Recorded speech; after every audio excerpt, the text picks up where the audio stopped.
హార్దిక్ పాండ్యా గాయం కారణంగా గత కొంతకాలంగా టీమిండియాకు దూరంగా ఉంటూ వస్తున్నాడు. ఇక ముంబై ఇండియన్స్ కెప్టెన్గా ఎంపికైన తర్వాత అతడిపై రోహిత్ ఫ్యాన్స్ గుర్రుగా ఉన్నారు. ప్రస్తుతం అతడు టీమిండియాలోకి రీఎంట్రీ ఇవ్వాలని తెగ కష్టపడుతున్నాడు. గాయం నుంచి పూర్తిగా కోలుకోకపోవడంతో ఆఫ్ఘనిస్తాన్తో జరిగే 3 టీ20ల మ్యాచ్ల సిరీస్కు కూడా దూరమయ్యాడు. ఇదిలా ఉండగా తాజాగా మరోసారి వార్తల్లో నిలిచాడు ఈ స్టార్ ఆల్రౌండర్. ఆ వ్యాఖ్యలు నన్ను ఎంతో బాధించాయంటూ సోషల్ మీడియా వేదికగా పోస్ట్ చేశాడు. Team India star cricketer Hardik Pandya మాల్దీవుల వివాదంపై స్పందించాడు. భారతదేశ పర్యాటక రంగాన్ని కించపరిచేలా మాల్దీవుల ఎంపీ జాహిద్ రమీజ్ వివాదాస్పద వ్యాఖ్యలు చేసిన విషయం తెలిసిందే. భారతదేశ పర్యాటక రంగాన్ని చులకన చేస్తూ రమీజ్ చేసిన వ్యాఖ్యలు పెద్ద వివాదానికి తెరలేపాయి.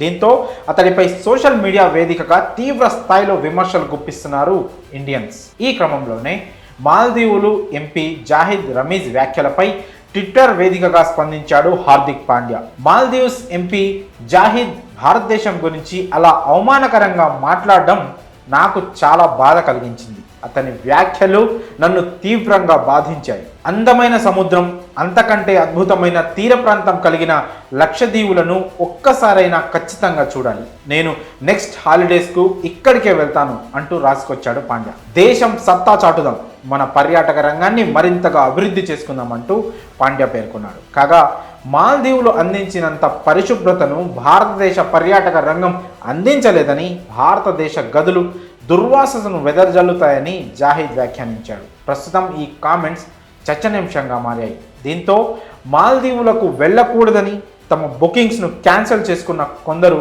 అందుకు సంబంధించిన స్క్రీన్ షాట్ను సోషల్ మీడియాలో పోస్ట్ చేస్తున్నారు. మరి ఈ వివాదంపై పాండ్యా స్పందించడంపై మీ అభిప్రాయాన్ని కామెంట్స్ రూపంలో తెలియజేయండి.